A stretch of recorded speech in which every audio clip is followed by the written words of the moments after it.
राष्ट्रवादी काँग्रेस पक्षाचा झंझावात। राष्ट्रवादी काँग्रेस पार्टी महाराष्ट्राचा रत्नजडीत मुकडा आहे आणि आपल्या सर्वांच्या काळजाचा अजितदादा एक तुकडा आहे। राष्ट्रवादी काँग्रेस पक्षाचा एकच वादा, एकच वादा, अजितदादा तुम आगे बढ़ो। आजच्या जनसन्मान रॅलीला उपस्थित असणारे प्रफुल्लभाई भुजबळ साहेब, सुनील तटकरेजी, धनंजय मुंडेजी, बाबा सिद्दीकीजी, सर्व राष्ट्रवादी काँग्रेस पक्षाचे सन्माननीय पदाधिकारी, सर्व खासदार, सर्व आमदार, सर्व उपस्थित असणारे माझे विधिमंडळातील सहकारी, राष्ट्रवादीचे सर्व पदाधिकारी, आजच्या या जनसन्मान रॅलीला उपस्थित असणारे माझे बंधू भगिनी, पत्रकार मित्र आणि तरुण मित्रांनो, मला वाटलं नव्हतं की आज पाऊस येईल, परंतु पावसाने थोडासा आपला हिरमोड केला, परंतु वरुण राजांनी देखील आपल्यावर वर्षाव केलेला आहे, आपल्याला पाठिंबा दिलेला आहे असं समजायला काही हरकत नाही। मित्रांनो, लोकसभेच्या निवडणुकीच्या निकालाच्या नंतर मी पहिल्यांदाच आपल्या सगळ्यांच्या समोर इथं उभा आहे आणि मला आपल्याला एकच सांगायचं आहे की मी आपल्या सगळ्यांच्या समोर एक विकास आणि गरीब लोकांना मदत करण्याच्या हेतूने उभा आहे। संपूर्ण राज्यामध्ये विधानसभेच्या निवडणुकीच्या निमित्तानं कानाकोपऱ्यामध्ये जाऊन आम्ही हाच विचार सर्व जनतेला सांगण्याचा प्रयत्न करणार आहे। तुम्ही पहा, मी जो मधल्या काळामध्ये निर्णय घेतला तो निर्णय घेतलेला असताना काहींनी थोडंसं वेगवेगळ्या प्रकारचं मत व्यक्त केलं, परंतु राष्ट्रवादी काँग्रेस पक्षाच्या असंख्य आमदारांनी विकासाच्या करता तो मुद्दा, विकासाच्या करता तो निर्णय हा घेतलेला होता आणि ते चित्र तुम्हाला सगळ्यांना पाहायला मिळालं। लोकसभेच्या निवडणुकीच्या निमित्तानं आपल्याला थोडं अपयश आलं, परंतु मी कार्यकर्त्यांना सांगेन, जनतेला सांगेन, अपयश आलं म्हणून खचून जायचं नसतं आणि कालच्या विधान परिषदेच्या निवडणुकीमध्ये 9 आमदार आपले निवडून आले म्हणून हुरळून पण जायचं नसतं। यश पण पचायला शिकलं पाहिजे आणि अपयश आलं तरी खचून न जाता मोठ्या नव्या उमेदीनं लोकांच्या समोर जाण्याच्या करता आपण तयारी ठेवली पाहिजे आणि तीच तयारी मी आणि माझ्या सगळ्या सहकारी मित्रांनी ठेवलेली आहे। तुम्ही पाहा, कालच्या निवडणुकीमध्ये शिवाजीराव गर्जे असंख्य वर्ष तुमच्या माझ्या राष्ट्रवादी काँग्रेस पक्षामध्ये एक कार्यकर्ता म्हणून काम करणारे, सगळ्यांना आलेल्या गेलेल्यांचं जे काही अडीअडचणी आहेत ते समजून घेणारे, त्या आम्हा लोकांच्या कानावर घालणारे, अशा पद्धतीनं जे शिवाजीराव गर्जे होते, अनेक वर्ष आमच्या सगळ्यांच्या मनात होतं की त्यांना संधी मिळाली पाहिजे, परंतु काही ना काही अडचणी येत होत्या। काल मात्र राष्ट्रवादी काँग्रेस पक्षाने शिवाजीराव गर्जेंना आमदार करण्याचं काम केलं, सगळ्यांनी आशीर्वाद देण्याचं काम केलं। दुसरा एक तरुण सहकारी आपला परभणीचा राजेश विटेकर, की ज्याला आपण लोकसभेची उमेदवारी देणार होतो, परंतु काही कारणाने आपण तिथं जरा थांबलो। आपल्यातले सहकारी महादेव जानकरांना ती उमेदवारी दिली आणि त्यावेळेस पहिल्या सभेमध्ये मी सांगितलेलं होतं की राजेश, 6 महिन्याच्या आत राष्ट्रवादी काँग्रेस पक्ष तुला आमदार केल्याशिवाय गप्प बसणार नाही आणि तो निर्णय आपण कालच्या निवडणुकीच्या निमित्तानं उभ्या महाराष्ट्राला दाखवून दिला। आपण शब्दाचे पक्के आहोत, जो आपला वादा असतो तो वादा आपला पक्का असतो, हे महाराष्ट्राला माहिती आहे। मित्रांनो, अनेक गोष्टी आहेत, माझ्या आया बहिणी इथं असंख्य संख्येने आहेत। मला ज्यावेळेस अर्थ मंत्रालय मिळालं त्यावेळेस मी विचार केलेला होता की यावेळेस काही झालं तरी आपण त्यामध्ये विकास आणि गरिबी ह्या करता मदत करायची आहे। मित्रांनो, तशा पद्धतीने आपण निर्णय घेतला आणि आपल्या महिलांच्या करता लेक बहीण माझी लाडकी बहीण योजना ही योजना आपण आणली. काही विरोधकांनी आमच्यावर टीका केली, माझ्याबद्दल काही वेडवाकडं बोलले, परंतु त्याला मी फार महत्व दिलं नाही. कारण मला जाणीव होती, मला खात्री होती, महायुतीच्या वतीनं एकनाथराव शिंदे असतील, देवेंद्र फडणवीस असेल, मी असेल किंवा माझे सगळे सहकारी असतील, आपण ती योजना चांगल्या प्रकारे राबवू शकतो हा एक विश्वास मला होता. का तर त्याच्यात माझ्या गरीब महिलेला मला मदत करायची होती, माझ्या मातेला मला मदत करायची होती, माझ्या मुलीला मला मदत करायची होती. आणि तशा पद्धतीचं काम आपण 1 जुलैपासून सुरू केलेलं आहे. मला आजच्या सभेच्या निमित्तानं उभ्या महाराष्ट्रातल्या माता भगिनी आणि मुलींना सांगायचंय, तुम्ही काळजी करू नका. जुलै ऑगस्ट मध्ये जरी फॉर्म भरायला तुम्ही अर्ज करा, तो तुमचा अधिकार आहे. तो अर्ज केल्यानंतर तो अर्ज वेळेमध्ये कसा मंजूर होईल याबद्दलची खबरदारी आम्ही घेऊ, त्याबद्दलची काळजी आम्ही घेऊ. मगाशी माझ्या काही महिला म्हणाल्या की अजित पवार ह्याच्यामध्ये काही त्रुटी होत्या, आम्ही त्याच्याकरता रेशन शिधाव कार्ड, वाटप कार्ड आपण त्यामध्ये मंजूर केलं, आपण पिवळं रेशन कार्ड आपण मंजूर केलं, भगवं रेशन कार्ड मंजूर केलं. का तर माझ्या आया बहिणींना, माझ्या मुलींना त्रास कमी व्हावा म्हणून. मी महाराष्ट्राला सांगू इच्छितो की या योजनेच्या करता आमचा अंदाज आहे, चांद्यापासून बांद्यापर्यंत 2.5 कोटी महिलांना दर महिन्याला 1,500 रुपये मिळणार, दर महिन्याला. म्हणजे 2 महिन्याचे पैसे. ऑक्टोबर मध्येच भाऊबीज, रक्षाबंधन आहे, राखी पौर्णिमा 19 तारखेला, साधारण त्यावेळेस त्या माझ्या भगिनीच्या खात्यावर बँकेत 3,000 रुपये देण्याचा निर्णय आपण घेतलेला आहे. काळजी करू नका. माझी दुसरी एक विनंती आहे, काही माझ्या युतीचे सहकारी म्हणाले की ही जी सभा होतीये त्याच्यामध्ये राष्ट्रवादी काँग्रेस पक्षाचं सगळं दिसतंय, परंतु ही राष्ट्रवादी काँग्रेस पक्षाची सभा आहे. पुढे आमच्या विभागामध्ये युतीच्या सभा होणार आहेत, ज्याला एकनाथराव शिंदे शिवसेना असेल, ज्याच्यात देवेंद्र फडणवीस भाजप असेल, ज्याच्यात अजित पवार आणि त्यांचे राष्ट्रवादी काँग्रेसचे सगळे सहकारी असतील, अशी महायुतीची आणि त्यांच्या मित्रपक्षांच्या सभा प्रत्येक विभागामध्ये होणार आहे, प्रत्येक जिल्ह्यामध्ये होणार आहे. त्याच्यामुळं या सभेचा आणि त्याचा अर्थार्थी संबंध नाही. हे राष्ट्रवादी काँग्रेस पक्षाने जनसन्मान रॅली सुरू केलेली आहे. ती रॅली सुरू करत असताना आम्ही कुणालाही वंचित ठेवलेलं नाहीये. आज मी सकाळी माझ्या काही महिलांचे अर्ज पंचायत समिती बारामतीमध्ये स्वीकारायला गेलो. त्याच्यामध्ये एक म्हणाली, दादा तुम्ही त्याच्यामध्ये सांगितलं 4 चाकी वाहन असल्यावर त्यांना मिळणार नाही. म्हणलं ट्रॅक्टर असला तरी त्यांना मिळणार. पण ते म्हणले की दादा माझा नवरा ड्रायव्हर आहे आणि तो रात्री गाडी घेऊन माझ्या घरी येतो आणि त्याच्यामुळे ती गाडी तर आमचीच समजतील आणि मग 4 चाकी वाहन आमची काय चूक आहे. मी तमाम माझ्या ड्रायव्हर लोकांना महाराष्ट्रातल्या सांगतो, त्यांच्या सगळ्या पत्नींना सांगतो, भगिनी वर्गाला सांगतो, मुलींना सांगतो, काळजी करू नका.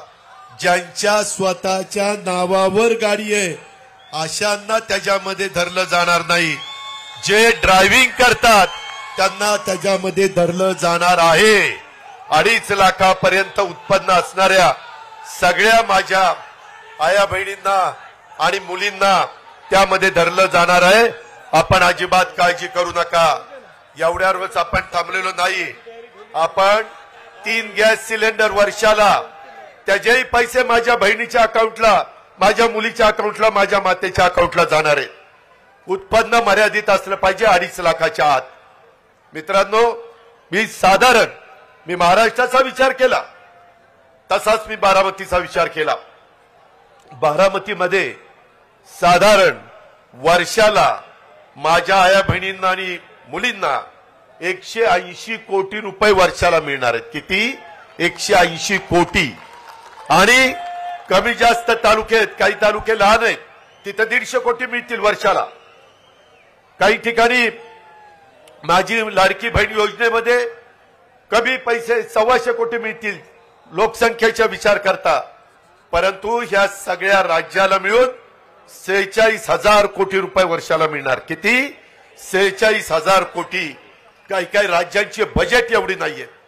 आपण तेवढं माझी महिला सक्षम व्हावी, माझी महिला आत्मनिर्भर व्हावी, तिला एक विश्वास वाटावा की मला माझ्या घरच्या पुरुष मंडळींवर अवलंबून राहावं लागत नाही. मला काही का होईना वर्षाला 18,000 रुपये देण्याचं काम या महायुतीच्या सरकारने केलेलं आहे.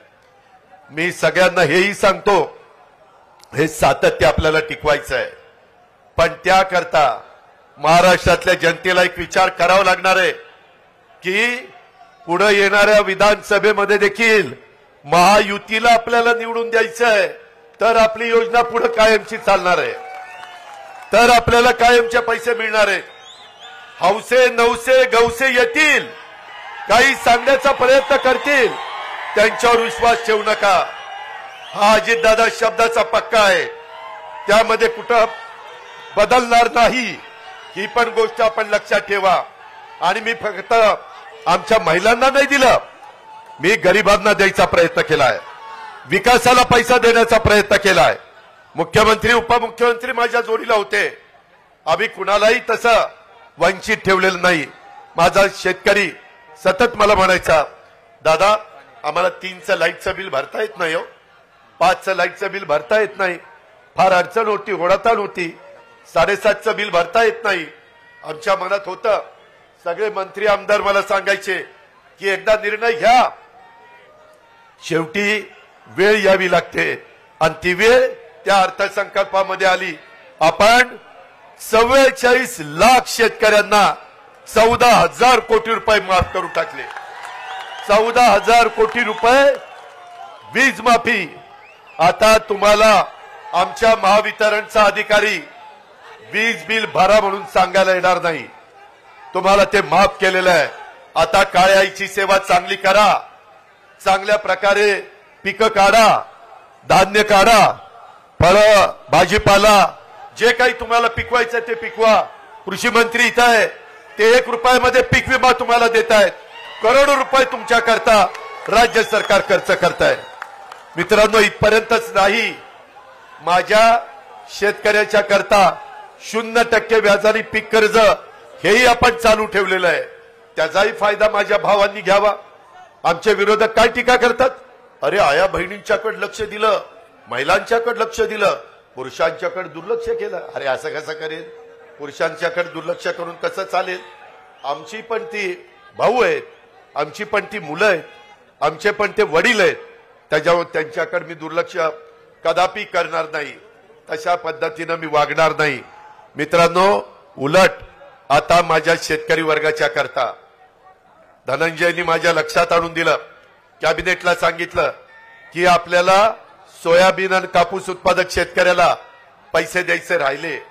धानाला प्रफुल्लभाई पटेल यांच्या भंडारा, गोंदिया, चंद्रपूर, गडचिरोली तिकडे धान पिकतं, कोकणात यांचं धान्य पिकतं, त्यामध्ये आम्ही धानाला 20,000 रुपये दिले.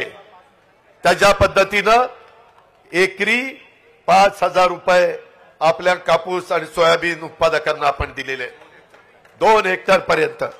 मित्रांनो, शेवटी द्यायचं खूप मनापासून असतं, परंतु आपल्या तिजोरीमध्ये पण तेवढा पैसा लागतो. विकास पण साधला पाहिजे, विकासाला कुठं अडथळा येता कामा नये. कालच देशाचे पंतप्रधान आले, अरे तो दम विधानसभेपर्यंत टिकवा ना, जरा थांबा. त्यामध्ये मला तुम्हाला सांगायचं आहे, काल पंतप्रधान, मुख्यमंत्री, दोन्ही उपमुख्यमंत्री, काही मंत्रीगण 29,500 कोटीची कामं मुंबई सारख्या ठिकाणी आपण सुरू केली. भूमिपूजन आणि उद्घाटन, करोडो रुपयाची कामं चाललेली आहेत. मित्रांनो, आज पावसामुळे थोडीशी त्याच्यामध्ये अडथळा आला आणि त्यामुळे काही लोकांची भाषणं राहिली. मी परत सुपा परगणा, शिरसुपा परगणा आणि माझा लोणी बापकर आणि तो सगळा तिकडचा भाग, ह्या भागाच्या करता देखील आपण चांगल्या प्रकारची योजना ही जनाई शिरसाईला तर चांगल्या प्रकारचं पुनरुज्जीवन करण्याचा निर्णय आपण घेतलेलाच आहे. परंतु मधला जो टापू आहे त्याला पाण्याची गरज होती, तिथं देखील पाण्याची व्यवस्था केली. परंतु सगळ्यांना सांगून तो वेळ घेत नाही. तुम्ही माझ्या शब्दावर विश्वास ठेवा, मी त्या बाबतीमध्ये येईन आणि तिथं तुम्हाला त्याचा काय काय योजना, बजेटमध्ये किती तरतूद केली, काय केलं ते सगळं तुम्हाला सांगेन. तुम्ही काळजी करू नका. मित्रांनो, तुम्हाला एक सांगायचंय, विकास आणि गरिबीचा विचार करत असताना मी माझ्या भावंडांचा दुधाचा विचार केला. माझ्याही तालुक्यामध्ये दूध आहे, माझ्या पुणे जिल्ह्यात आहे, सोलापूरला आहे, नगरला आहे, माझ्या कोल्हापूरला आहे, सांगलीला आहे, सातारला आहे, माझ्या मराठवाड्यामध्ये बीडला आहे. सगळ्या भागामध्ये दूध उत्पादक शेतकरी आहे. त्यांच्याकरता 5 रुपये लिटरला पुन्हा दुधाचे भाव जोपर्यंत कमी आहेत तोपर्यंत कायम 5 रुपये अनुदान देण्याचा निर्णय आम्ही घेतलेला आहे. तेवढ्यावर थांबलो नाही. दुधाची पावडर मोठी आहे, शिल्लक आहे, ती परदेशामध्ये पाठवायला 30 रुपये किलो आपण अनुदान दिलेलं आहे. महायुतीने तो निर्णय घेतला, म्हणजे भावंडांच्या करता देखील आपण निर्णय घेतोय. मी सुरुवातीलाच तुम्हाला सांगितलं, गरीब, ह्या गरीबाकरता आपल्याला मदत करायची. ह्या गरीबाला आपल्याला इतरांच्या बरोबर आणायचंय, त्यांची परिस्थिती चांगली करायची, त्यांचं पर कॅपिटा उत्पन्न वाढवायचं आहे. उद्या एवढे 1000 कोटी रुपये मार्केटला आल्यानंतर छोटी मोठी दुकानं चालणार आहेत, किराणा मालाची दुकानं चालणार आहेत. माझ्या आया बहिणीला, माझ्या मुलीला जे काही खरेदी करायचं ते दुकान चालणार आहे. आणि एवढा पैसा हा ग्रामीण भागात आणि शहरी भागामध्ये चालणार आहे. हा निर्णय हा महायुती सरकार घेऊ शकतं. हा निर्णय आपण लोकांनी घेतलेला आहे. एवढ्यावरच आपण थांबलो नाही. शाहू फुले आंबेडकरांची विचारधारा मी सातत्याने तुम्हाला सांगतोय. 18 पगड जातीला बरोबर घेऊन युगपुरुष छत्रपती शिवाजी महाराजांनी हिंदवी स्वराज्याची स्थापना केली, हे आम्ही आयुष्यात विसरू शकत नाही. आणि त्याच 18 पगड जाती 12 बलुतेदारांना घेऊन आपण त्यामध्ये पुढे चाललेलो आहे. ह्या योजना आहेत आया बहिणींनो, ह्या सर्व जाती धर्माला, मागासवर्गीय, आदिवासी, माझे मुस्लिम, माझा ओबीसी, माझा भटक्या महिला, भटक्या समाजामध्ये मोडणाऱ्या, सर्वसाधारण समाजामध्ये मोडणाऱ्या सगळ्या जाती धर्माच्या महिलांच्या, मुलींच्या आणि मातांच्या करता ही योजना आहे.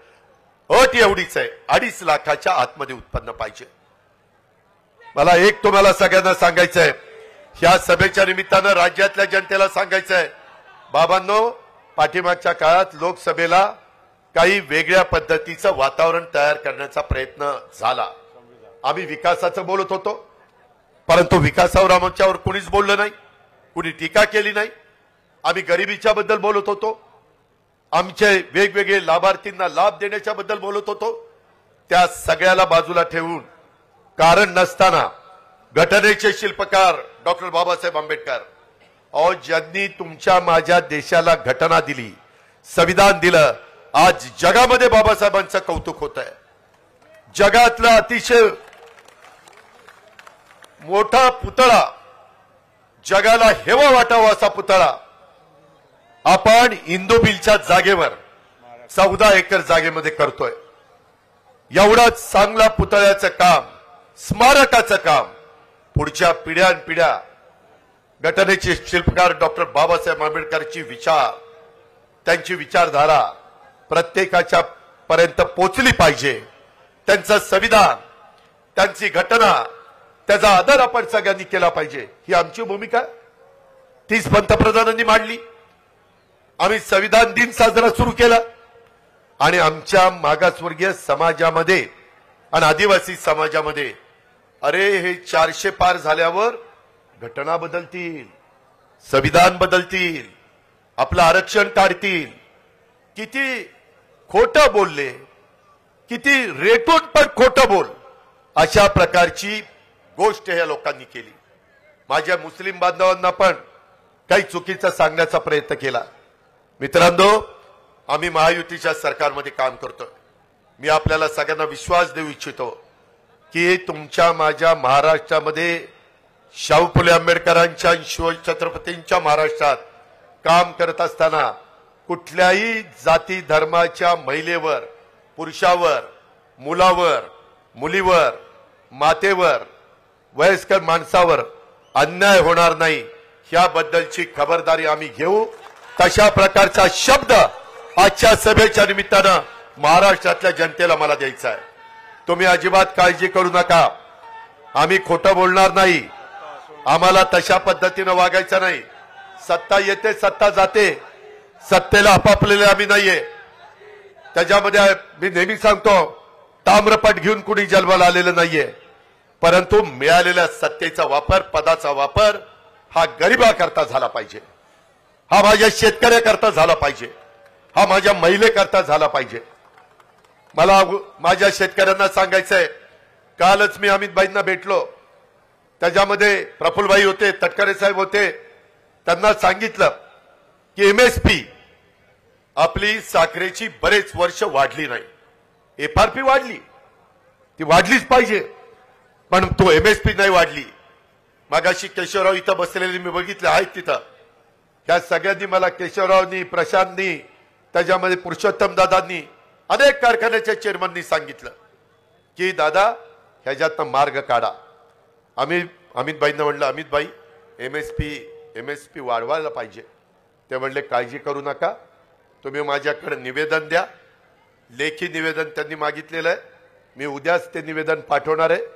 ते म्हणाले की मी 20 तारखेला 21 तारखेला जिल्ह्याच्या दौऱ्यावर पुण्याच्या येणार आहे. हसन मुश्रीफ साहेबांनी पण तिथं जसं तुमच्या बारामतीमध्ये 1000 कोटीचं हॉस्पिटल पुण्यश्लोक अहिल्यादेवी होळकरांच्या नावाने आपण काढलेलं आहे, तशा पद्धतीनं कोल्हापूरला पण एक चांगल्या प्रकारचं हॉस्पिटल, ह्याचं भूमिपूजन, त्यांची बँक आहे, त्यांची इमारतीचं उद्घाटन. परंतु अमितभाई म्हणाले मी जरूर कार्यक्रम हसन मुश्रीफांचा स्वीकारीन, परंतु त्या दिवशी 10,000 झाडं लावायचा कार्यक्रम झाला पाहिजे. 10,000 रोपं तिथं लावायचा कार्यक्रम झाला पाहिजे. मगाशी कोणीतरी बोललं की बाबा शेवटी पाऊस काळ चांगला होण्याच्या करता झाडाची गरज आहे. पुढची पिढी आपल्याला माफ करणार नाही आपण चुकीचं केलं तर, आपण कमी पडलो तर. त्या प्रकारचं काम आता आम्ही सगळ्यांनी सुरू केलेलं आहे. तुम्ही बघताय मी तर अतिशय झाडं मोठ्या प्रमाणावर लावणारा एक कार्यकर्ता आहे. हे महाराष्ट्राने बघितलंय, जिल्ह्यांनी बघितलंय, तालुक्यांनी बघितलंय. अशा पद्धतीनं त्या कार्यक्रमाला ते येणार आहेत. त्यावेळेस मी कांदा माझ्या उत्पादक शेतकऱ्यांच्या करता पण सांगितलं की कांदा निर्यात बंदी आता अजिबात करायची नाही. त्यांनी सांगितलं ठीक आहे, परंतु काही जण चुकीच्या बातम्या सोडतात. 2 दिवसापूर्वी टीव्हीवाल्यांची बातमी चालली कांदा परदेशातनं आयात करतायत. कांदा आयात केलेला नाही. दुधाची पावडर आयात केलेली नाही. आम्ही सगळ्यांनी ही गोष्ट सांगितलेली आहे. जसं शहरी भागातल्या लोकांना परवडलं पाहिजे तसं माझ्या उत्पादन करणारा शेतकरी त्यालाही परवडलं पाहिजे, त्याचाही प्रपंच चालला पाहिजे. त्यालाही 2 पैसे मिळाले तर तो त्याच्या कुटुंबाचा चांगल्या प्रकारचा विचार करेल. आत्महत्येपासून मला माझ्या महाराष्ट्रातल्या शेतकऱ्याला मागं खेचायचं आहे. त्याला सगळ्या सुविधा द्यायच्यात. तुम्ही घाबरू नका. राज्य सरकार तुमच्या पाठीशी आहे. केंद्र सरकारच्या कोट्यवधी रुपयाच्या योजना आपण तिथं आणण्याच्या करता कुठं कमी पडणार नाही. काल देशाच्या पंतप्रधानांनी पण सांगितलं जसं देशाची आर्थिक राजधानी मुंबई आहे तसं आता जगाची आर्थिक राजधानी मुंबई करण्याच्या करता आपण सगळेजण एकमेकाला मदत करू. ही भूमिका पंतप्रधानांनी मांडलेली आहे.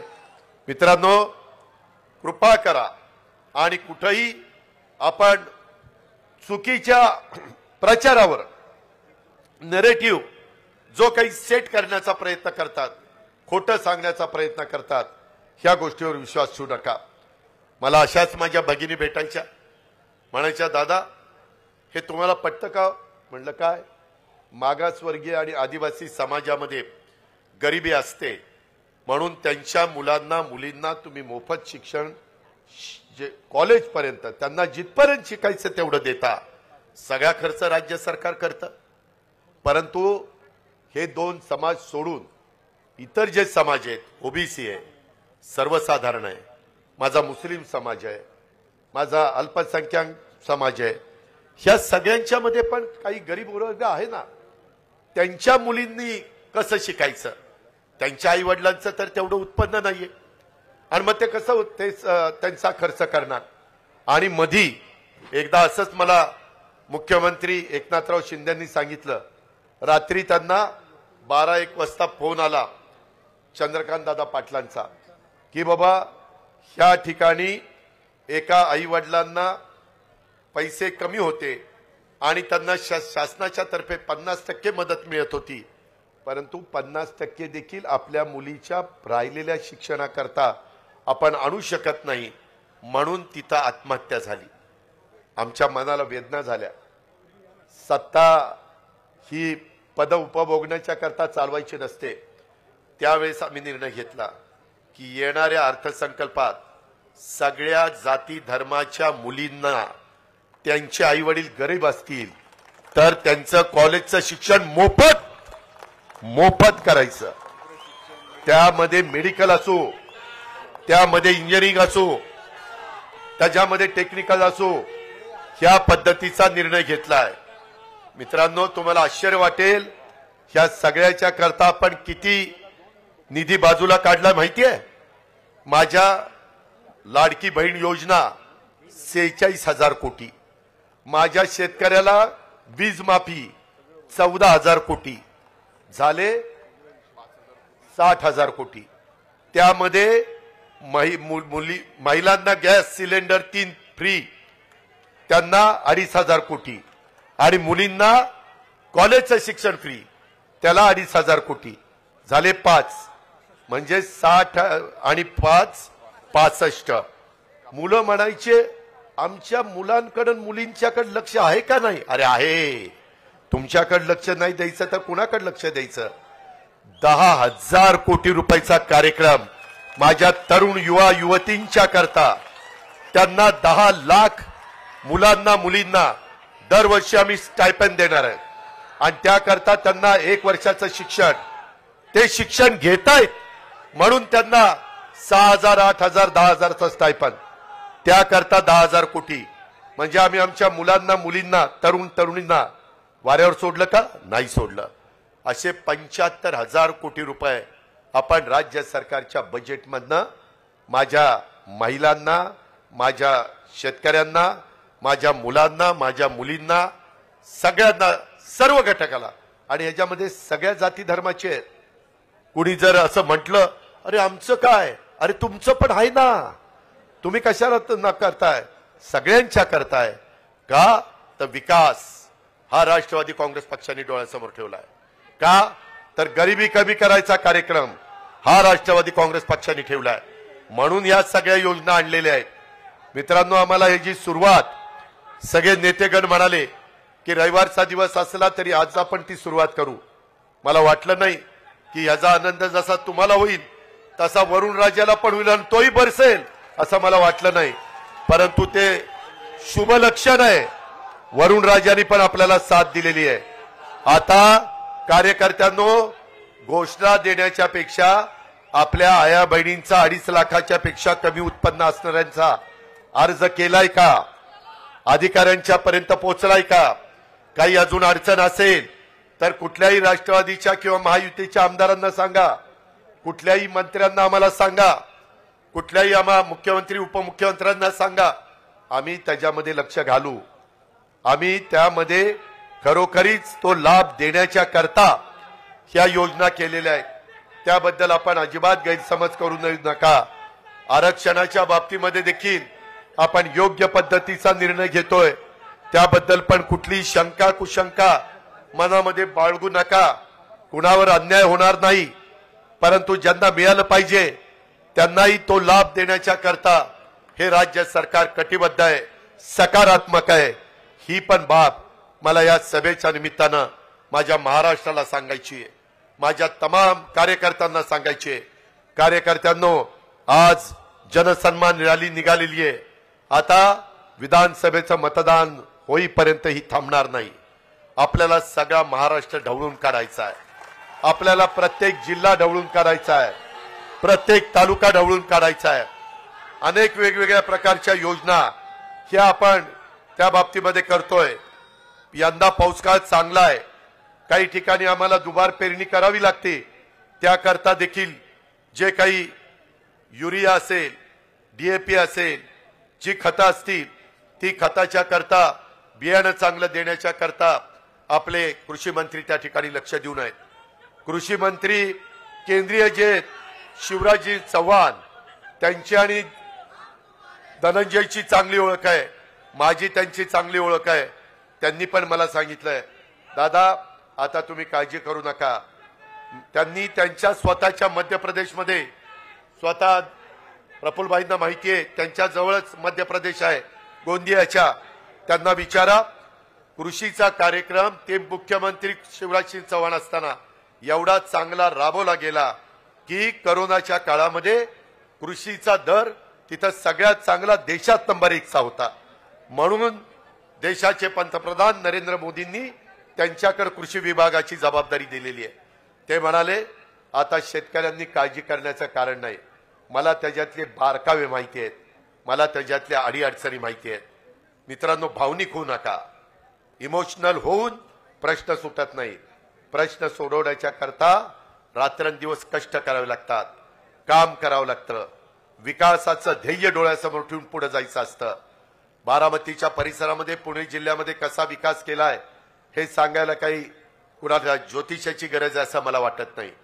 मात्र तुम्ही एक गोष्ट लक्षात घ्या, ह्या सगळ्यांनी राष्ट्रवादी काँग्रेस पक्षाच्या राष्ट्रीय अध्यक्षपदाची जबाबदारी ही माझ्यावर त्या ठिकाणी सोपवलेली आहे. मला बारामती बघत बघत आपले 13 तालुके, आपलं पुणे आणि पिंपरी चिंचवड शहर, आपला महाराष्ट्र हा फिरायचा आहे.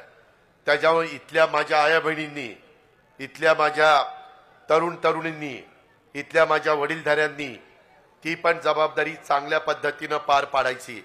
हे कुणाच्या घरचं काम नाहीये, हे आपल्या सगळ्यांचं काम आहे. त्या कामामध्ये कुठं अजिबात कमी पडता कामा नये. आणि मी आपल्याला सगळ्यांना सांगेन की कुठल्याही परिस्थितीमध्ये जे डॉक्टर बाबासाहेब आंबेडकरांचे विचारधारा आपण पुढे घेऊन जात असताना त्यांच्या घटनेला आणि त्यांच्या संविधानाला जोपर्यंत आमच्या जीवात जीव आहे तोपर्यंत कुणी धक्का लावणार नाही. मी तर सगळ्या महाराष्ट्राला सांगितलंय, चंद्र आणि सूर्य जोपर्यंत आहेत तोपर्यंत संविधानाला कुणी धक्का लावू शकत नाही. तुम्ही विश्वास ठेवा, आम्ही शब्दाचे पक्के आहोत. आम्ही जो वादा करतो तो वादा पुराच करतो, हे पण आपण सगळ्यांना माहिती आहे. आणि असं असताना आपण गरिबांना एक चांगली त्यांची परिस्थिती निर्माण करायची आणि म्हणून या सगळ्या योजना आहेत.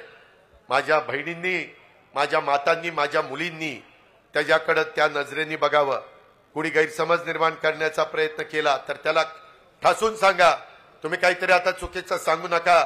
आमचा दादावर विश्वास आहे, महायुतीवर विश्वास आहे, आम्ही त्याचंच ऐकणार. या पद्धतीची भूमिका माझ्या तमाम महाराष्ट्रातल्या मुलींनी आणि माता भगिनींनी घेतली पाहिजे. अशा प्रकारची माझी आपल्या सगळ्यांना विनंती आहे. वैयक्तिक गरजा आणि इच्छा आकांक्षा याबद्दलची कुठलीही कसर त्यामध्ये आम्ही ठेवणार नाही, याबद्दलची पण ग्वाही मी आपल्या सर्वांना सांगू इच्छितो. आज थोडंसं आमच्याकडनं काही चुका झाल्या. वास्तविक एवढी सभा असताना मोठा मंडप टाकायला पाहिजे होता, पण म्हटलं की कशाला उघड्यावर चांगली सभा घेऊ, पण त्याच्यामुळे जरा तुमचा हिरमोड झालाय. पण काळजी करू नका.